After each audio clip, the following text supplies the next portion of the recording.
Começando mais uma análise interessante e relevante aqui no canal, e hoje eu quero trazer para vocês que diante do caos no leste europeu, a Europa já considera o fim praticamente do apoio militar e econômico dos Estados Unidos num futuro muito breve, temendo também ser engolida por uma Rússia que dizem ser expansionista e também que ainda não saiu da Ucrânia em mais de 2 anos de conflito.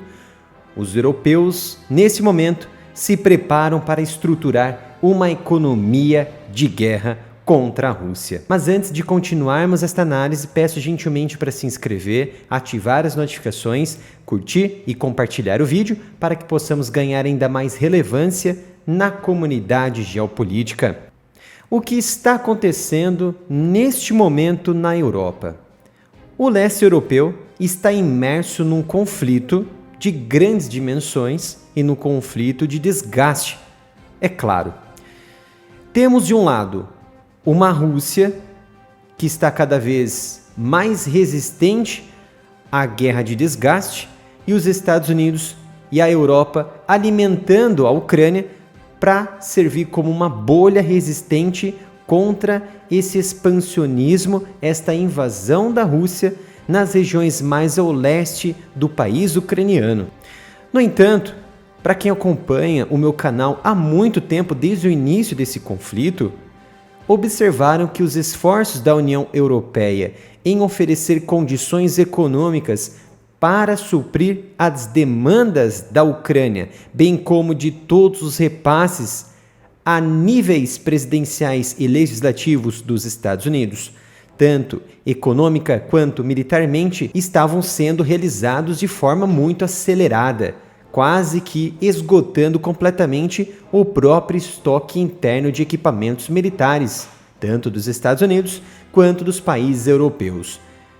A guerra trouxe muitas consequências, é claro, para a estabilidade militar americana e da própria Europa, que observaram um esvaziamento da reserva militar interna. Isso levantou muita preocupação, inclusive pelo próprio exército americano e do Congresso americano, que foram então sentaram na mesa ali de discussão com o presidente Joe Biden, com seus assessores, com seus conselheiros, e reformularam e fizeram uma nova estratégia de guerra que foi estabelecida. Uma delas é a reestruturação e expansão da indústria de defesa interna dos Estados Unidos para os próximos anos, principalmente voltado exclusivamente para o exército americano, a fim de atender a própria demanda interna e também parte da demanda externa, principalmente de artilharia de 155 mm, que até anos atrás era considerada um modo de guerra obsoleto, um modo de guerra visto somente na Segunda Guerra e também na Guerra das Coreias. E então os militares, os formuladores militares e políticos não deram tanta importância para um conflito desse tipo. Por isso, essa escassez e essas dificuldades dos americanos e europeus conseguirem equipamentos, artilharias para enviar até o campo de conflito na Ucrânia. A Europa, ela seguiu o mesmo caminho dos americanos, até muito antes. Aumentou seu potencial de guerra,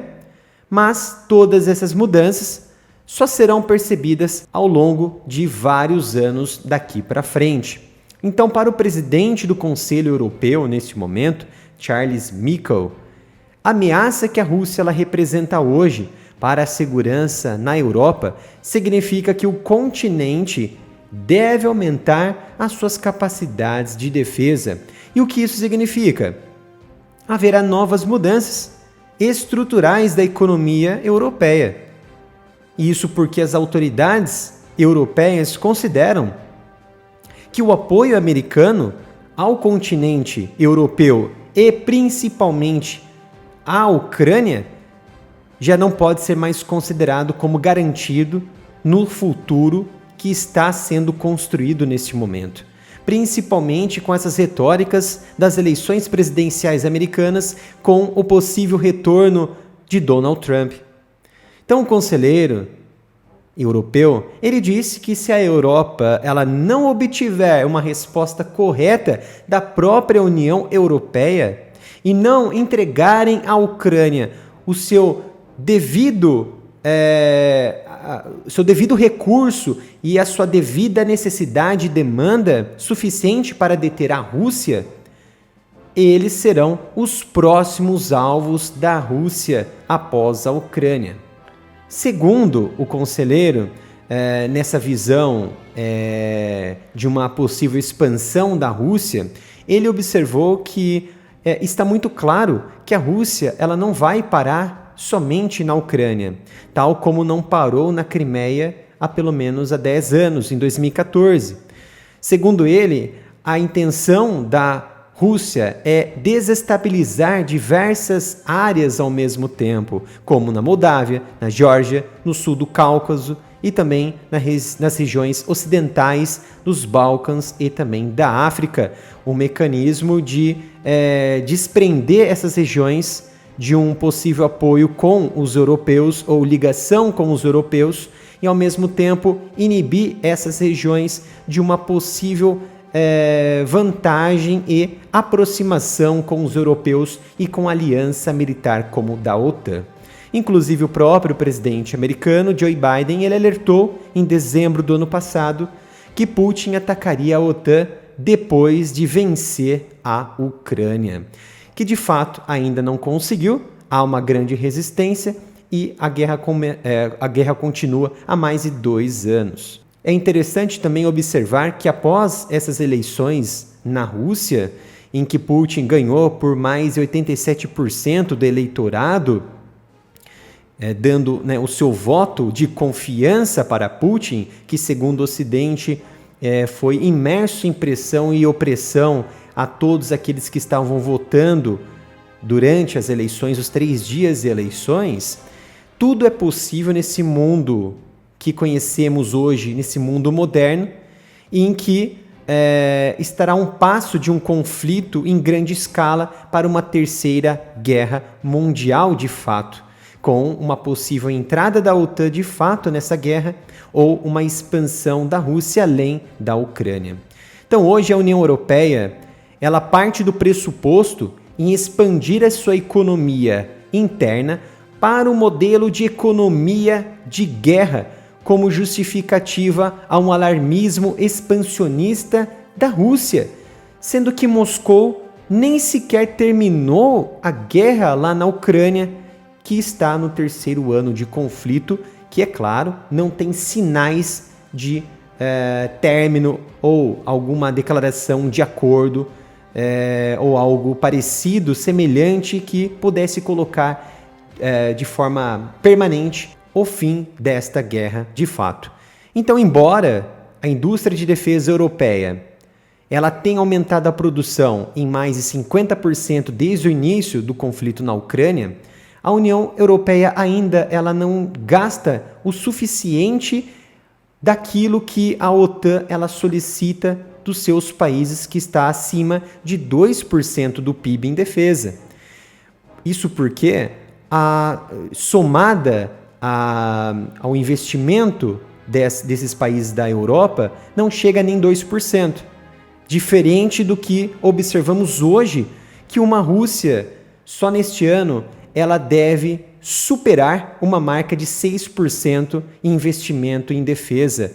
com o seu PIB que está cada vez mais estável e com crescimento em comparação com os anos anteriores. Para vocês terem uma ideia, em 2023, ela ultrapassou a economia dos Estados Unidos e também da Europa em relação a termos de crescimento, aumentando em cerca de 3,6%, mesmo diante de uma vasta gama de poderosas sanções econômicas e principalmente de estar isolada dos principais mercados globais. Hoje, a economia russa ela deverá continuar a crescer neste ano de 2024, é claro, com um ritmo um pouco mais lento, com uma previsão do governo russo em um aumento de 2,3% do PIB, mas na verdade com estimativas do Fundo Monetário Internacional, que é liderado pelo Ocidente, a economia da Rússia ela deve aumentar em 2,6%. Isso mostra que os russos eles alteraram sua estrutura econômica e se adaptaram a esse cenário caótico atual, econômico, político, militar, que foi imerso, é claro, por conta da guerra na Ucrânia.